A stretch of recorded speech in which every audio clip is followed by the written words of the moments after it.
Kung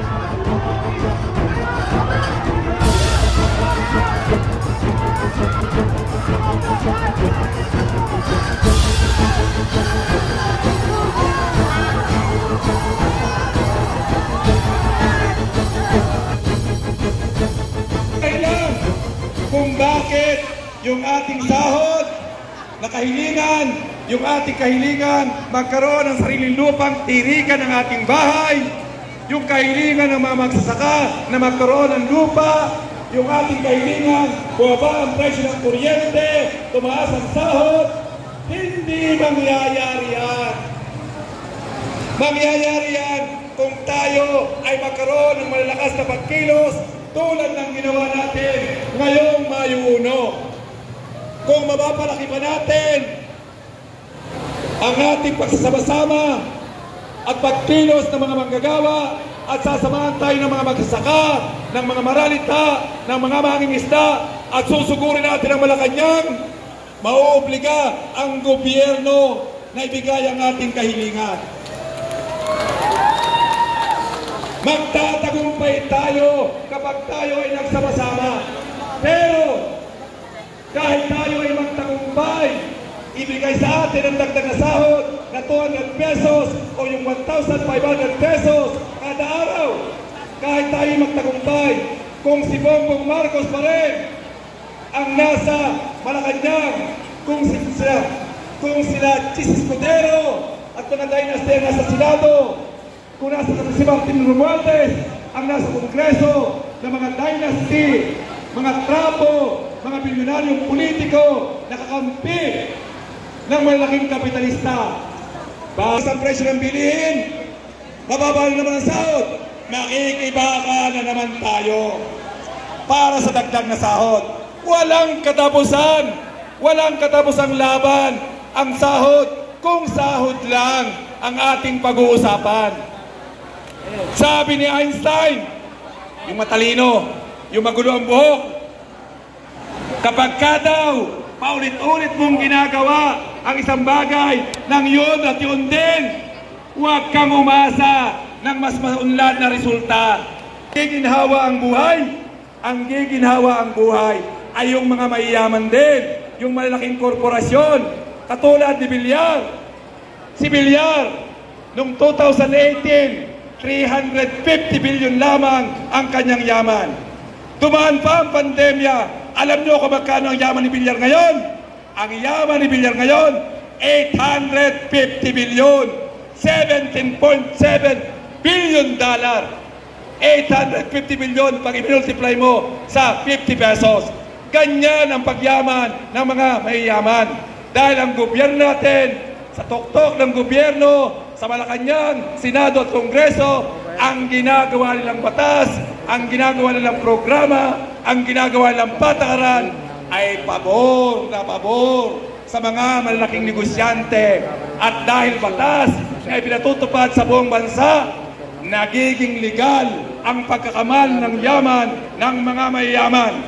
And at the same time, nagiging legal din ang kahirapan ng mga manggagawa, ng mga maralita, ng mga magsasaka at ng mga mangingisda. Legal dahil ginagawa ng batas, ng Kongreso at ng Senado na kinatawan ng mga kapitalista. Kaya't gusto kong sabihin, mga kasama, kailangan nating ilaban ang dagdag na sahod. Kailangan yan para tayo ay makasurvive sa taas ng presyo ng bilihin. Pero bilang mga member ng BNP, bilang mga member ng mga sosyalistang organisasyon, hindi dapat tayong matali sa pang-ekonomiyang pakikibaka. Dahil walang katapusan ang pang-ekonomiyang pakikibaka sa ilalim ng pamumuno ng dinastiya at elitistang gobyerno. Ay, salamat naman, pinalakpakan niyo ako. Napupaos na ako, hindi pa niyo ako pinapalakpakan eh.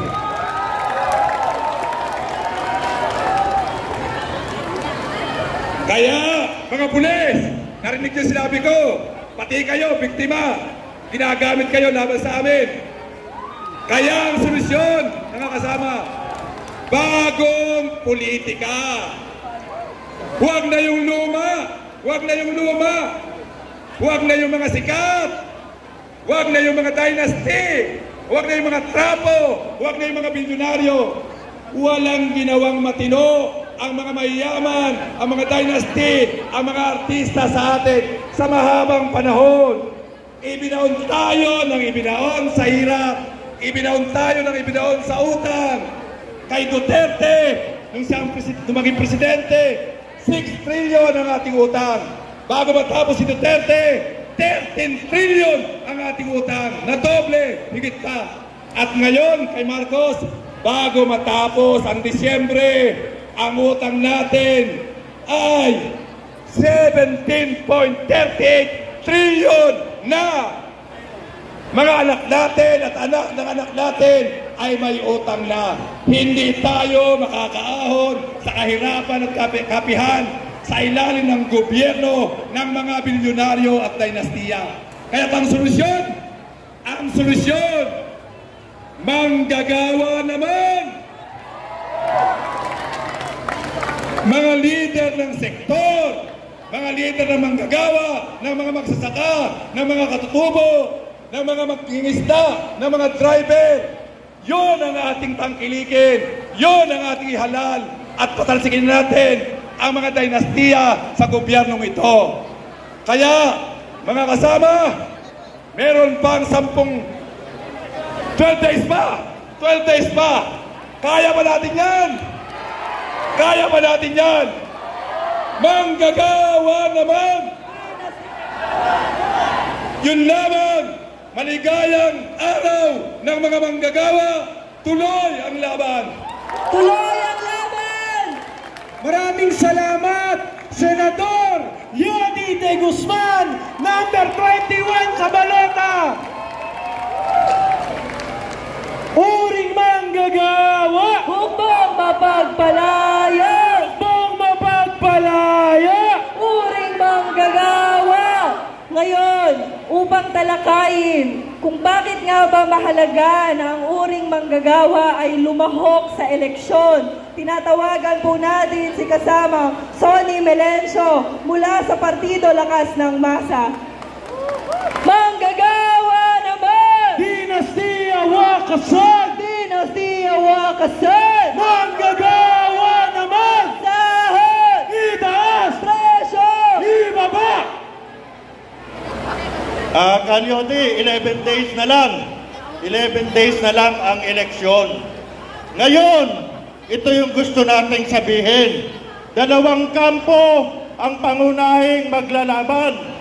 Ang kampo ng kasamaan na pinangungunahan ni Marcos Jr. Meron siyang 12 kandidato. Ang 12 kandidato, puro dinastiya, Villar, Tolentino, Avalos, lahat po yan, dinastiya. Kung si Cristo po ay may 12 disipulo, isa ang Judas, si Marcos Jr., lahat Judas ang kanyang disipulo. Tama po ba yun? Ang kabilang kampo naman na mga mamamatay, tutal, nagsimula ako sa Biblia, meron pong kampo yan ng mamamatay tao, Duterte, mga Herodes. Herodes! Kanino kayo? Kay Judas o Herodes? Kanino kayo? Manggagawa naman! Kanino kayo? Judas o Herodes? Yan po, manggagawa naman. Kaya hindi po tayo titigil sa ibagsak po natin sila. Kung gusto po natin, sampulan natin sila. Wag po si Villar, sapagkat si Villar, anak ni Cynthia, anak ni Manny, bilyonaryo, pinahirapan tayong lahat. Yung lupa doon sa isang lugar natin, sa Cavite, ay kanyang kinakamkam. Land grabber, yung tubig, kinamkam, naghihirap ang Bulacan, naghihirap ang Dasmariñas. Iboboto nyo ba si Camille Villar? Iboboto nyo ba si Cynthia Villar? Ang gagong yan, yan tumatakbong congresswoman ulit. Marami po sila, mga anak nila, Abalos, mga anak, mencho, asawa, hindi na ba tayo nagsawa sa mga gago, mga hungang na nagpapahirap sa atin? Kaya ano pong sigaw natin? Manggagawa naman. Kaya po unahin natin ang ating kandidato, si Calyodi, si Luke Espiritu, kasama natin ang Labor candidates, si Sani Matula, si Jerome Adonis. Kampo ng kasamaan, wala sa kampo ni Satanas. Kaya tayong lahat manggagawa naman. Tumindig tayo bayan, hindi matapos ang laban. Ibabagsak natin sila at ating kukunin sa pamamagitan ng ating bilang ang mataas na sahod, ang mababang presyo, ang lupa para sa mamamayan, edukasyon para sa kabataan, lahat ng kaginawahan na ipinagkakait ng mga gunggong, ng mga hinayupak na yan. Maraming pong salamat sa inyong lahat. Lumaban po tayo. Manggagawa naman! Dinastiya Wakasan! Dinastiya Wakasan! Manggagawa naman! Na-excite ako sa talumpati ni Kasoni at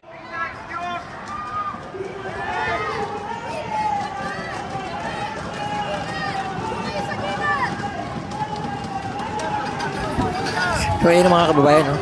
Simula nang lumapit sila rito sa mga pulis. Ayan mga kababayan, nakita nyo. Hinipuwersa na nila mga kapulisan natin at tinatanggal nilang pilit ang barikada ng mga kapulisan. Itong eksena ngayon dito sa loob ng ng rally na ito. Ayan, natanggal na nila, hinihila na nila. Ayan. Pinakita talaga ng mga rallyista ang kanilang puwersa sa harapan mismo ng mga kapulisan na ito at inagawan ito ng barikada. Yan, pilit na binabawi ng mga kapulisan, ngunit ito hindi nila mabawi. Yan. Makikita ninyo, no? Grabe ang tensyon nila dito ngayon. Malakas din ang mga loob ng mga realista nito dahil syempre organisado rin sila. Yan, kumplo na ng mga vlogger dito, no? Yung nagkakasakita na kasi rito sa harapan, no? Ayan, nagkakatulakan na sila.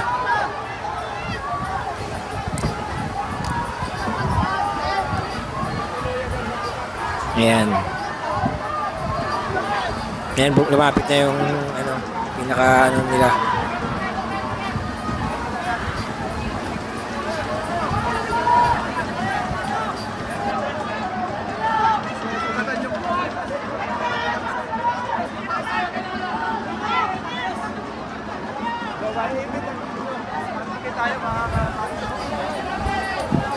Ayan mga kababayan, no?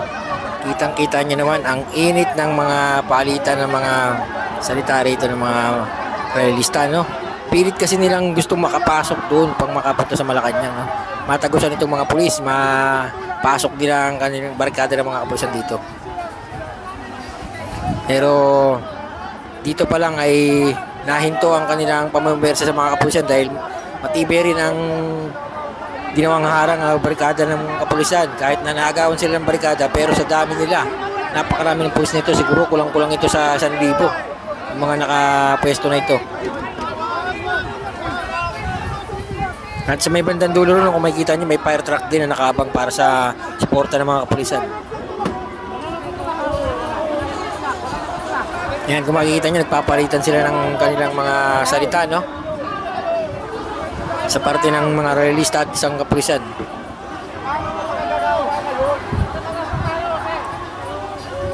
Makikita nyo mga kababayan ko, no? Tinutulak ng isang realista ang shield ng isang pulis. Yan. Pinipilit nilang ipaintindi sa mga kapulisan kung ano yung kanilang ipinaglalaban.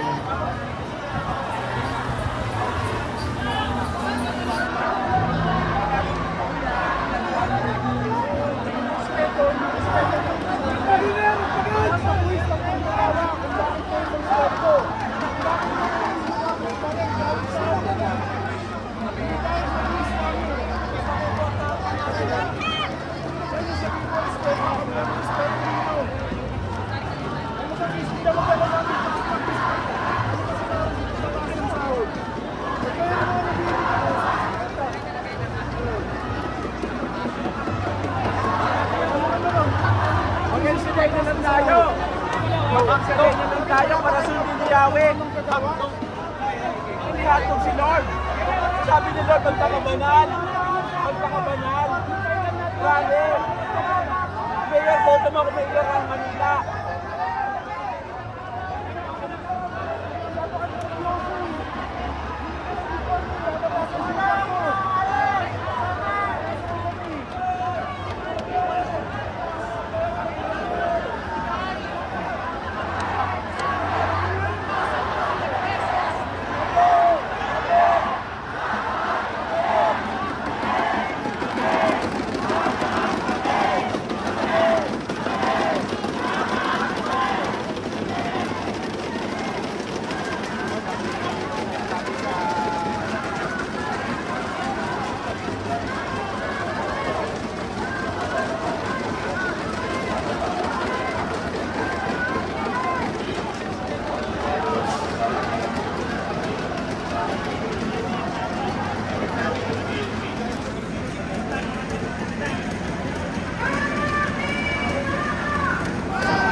Masakan na tayo ka.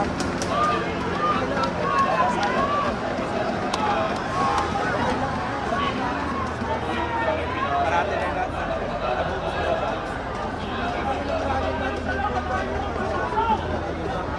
Bago lang po ako.